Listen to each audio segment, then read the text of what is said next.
नमस्कार. राज्याच्या राजकारणातील एक मोठी बातमी समोर येत असून राष्ट्रवादीतल्या अंतर्गत संघर्षानंतर अजितदादा गटामध्ये मोठी खळबळ माजली आहे. राष्ट्रवादीच्या विलीनीकरणाला अजितदादा गटातील बड्या नेत्यांनी जाहीरपणे विरोध केला आहे. मात्र असं असतानाच अजितदादा गटाच्या एका मंत्र्याने शरद पवार यांची भेट घेतली असून दोन्ही राष्ट्रवादीच्या विलीनीकरणावर चर्चा केल्याची माहिती मिळत आहे.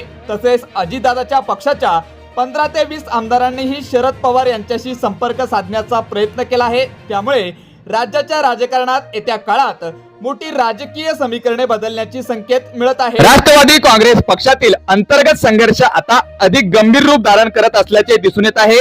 अजित पवार गटातील आमदारांमध्ये मोठी चलबिचल सुरू असून 15 ते 20 आमदारांनी थेट राष्ट्रवादी काँग्रेस शरदचंद्र पवार पक्षाचे प्रमुख शरद पवार यांच्याशी संपर्क साधण्याचा प्रयत्न केल्याची माहिती देखील सूत्रांकडून मिळत आहे.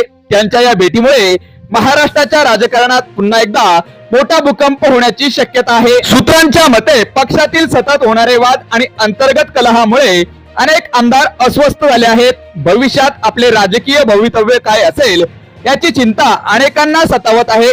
मतदारसंघात पक्षांतर्गत वादावादीमुळे आपला जनसंपर्क आणि प्रभाव कमी होण्याची भीती व्यक्त केली जात आहे. त्यामुळे 15 ते 20 आमदार शरद पवार यांच्या संपर्कात असल्याचं बोललं जात आहे.